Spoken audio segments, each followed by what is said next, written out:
My name is Janicia and I am an account executive at Hager. We are a mission-driven marketing and communications firm right here in DC. And so my focus of my presentation today will be how we use messengers to really drive behavior change forward. Nope.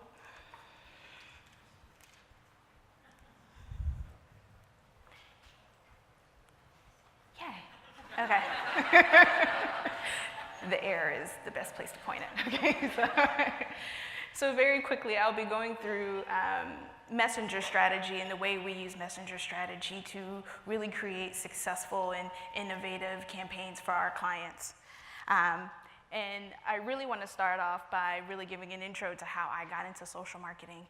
And so a few years ago, I was a grad student at American University, and I took a course called Marketing for Social Change with Dr. Sonia Greer, who is a presenter also at this conference.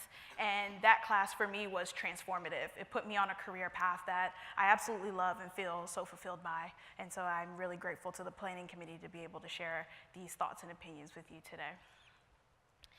So when I went back to my purple social marketing textbook, this was the definition that I found for messengers. And if you're quite familiar with that textbook, there's only about 1 or 2 pages that really go into messenger strategy, which I think is really awesome because it means that there's unexplored territory left to go through.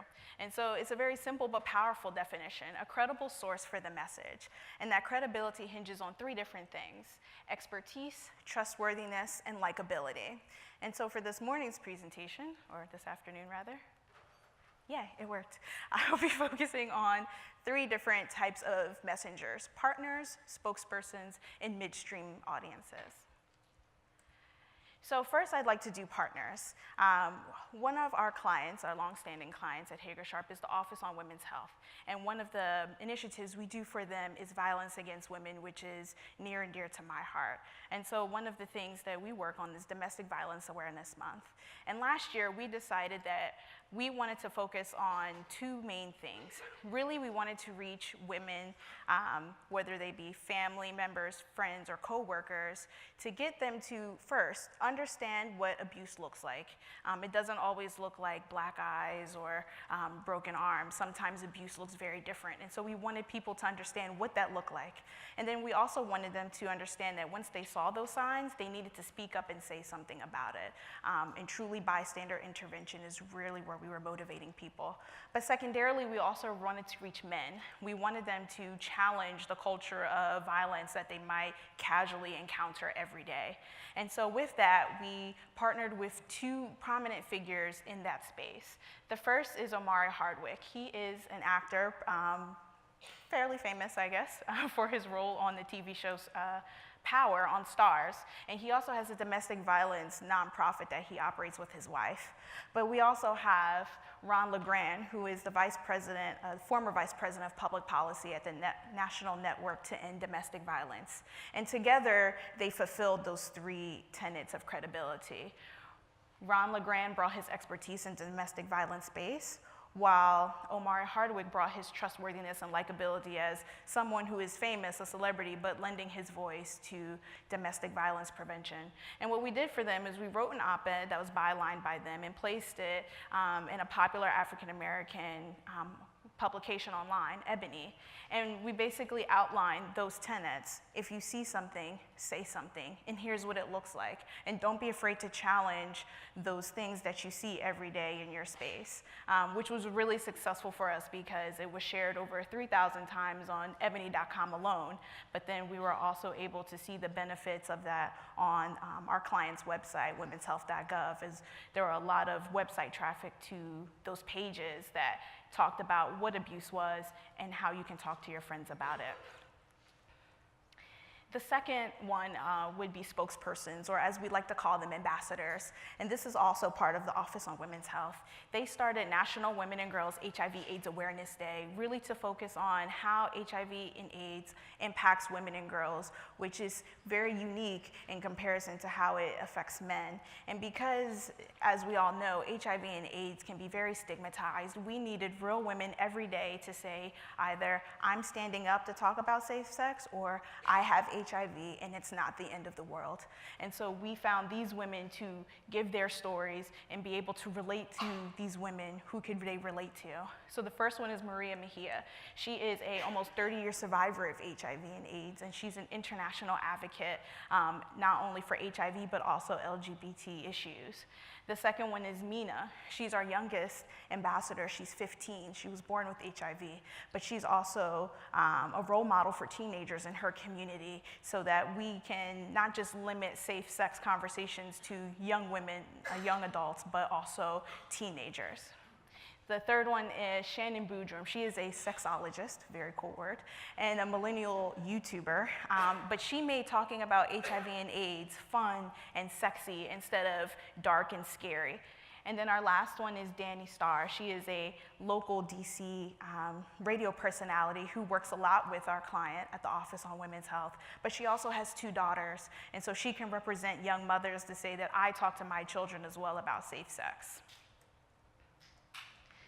And the third one, which is truly a social marketing campaign from beginning to end, is HPV. And this one is also pretty a personal story for me because I was one of the first children in my doctor's office to get the HPV vaccine.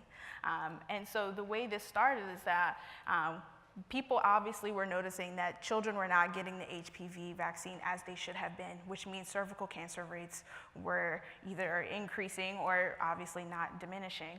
And so what we needed to do was figure out how do we get to parents, but when you think about HPV, there's obviously, sexual education, and that makes parents kind of nervous. And so what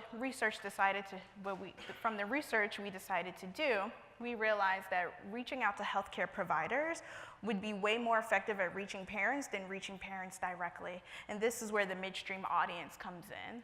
And research showed that talking to healthcare providers and getting them to recommend the HPV vaccine was way more effective at getting parents to accept the vaccine.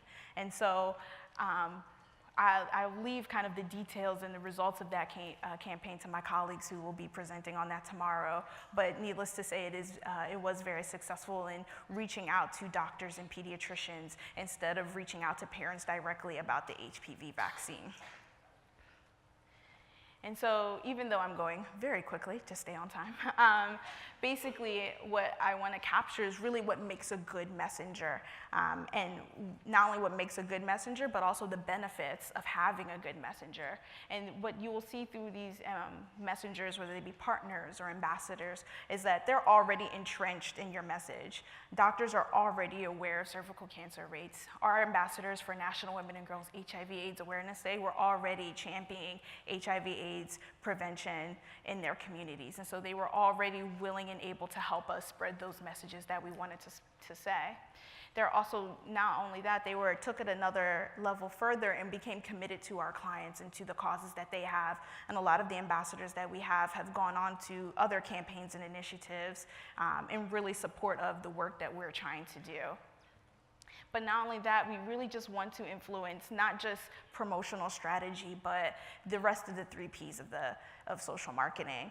So if we're talking about place, how can we make it less scary? How can we use our ambassadors to make it less scary for someone to go to the HIV testing center? How can we make the psychological cost of talking to your friend who could be being abused about how to get her help? And I think that's something really powerful that we can tap into when we look at our messengers. And obviously, they shouldn't be controversial. But how do you avoid controversy? And that's something that's very difficult because when you're choosing a third party to represent your organization or your client, humans are imperfect and they make mistakes. Sometimes they go on Twitter rants about things you really wish they wouldn't. Or sometimes they get in trouble with the law or however that may be, and you're afraid of having that reflect back onto your organization or your client. And the first thing I would say is to start early and anticipate. Know how your ambassadors are thinking, what they're going for, what they're about, and you can kind of do deep research into who they are. Go through their Twitter profiles, see what they talk about, see the things that kind of get them riled up and make them angry, because obviously they're not always going to be thinking about you or your organization every second of every day. And then also, another important point, decide what flaws you're willing to overlook. They're not going to be perfect. They're going to do things that aren't necessarily polished or clean. But there's some things that you might be willing that your client can accept that risk, or maybe your organization doesn't want to accept that risk, and know that up front before you engage that partner or that ambassador. And I really just want to end this slide. Anyone who knows me knows I love TV, but especially these two characters. And so if you're not familiar, on the left is Kerry Washington. She plays Olivia Pope on Scandal. And on the right is Mariska Hargitay from Law & Order Special Victims Unit. And the reason why I love these two characters, not because they're cool on screen women, but because off screen, they're working really hard as messengers to fight against violence against women. Kerry Washington is an ambassador for the Purple Purse campaign to help women become financially independent from their abusers. And Mariska Hargitay started her own foundation to help sexual assault survivors. And what I hope moving forward is that as I grow in my social marketing career, I'm able to create and work on campaigns that inspire women like this, but also celebrity and common people alike, to give their voice to the messages that need to be heard. Thank you.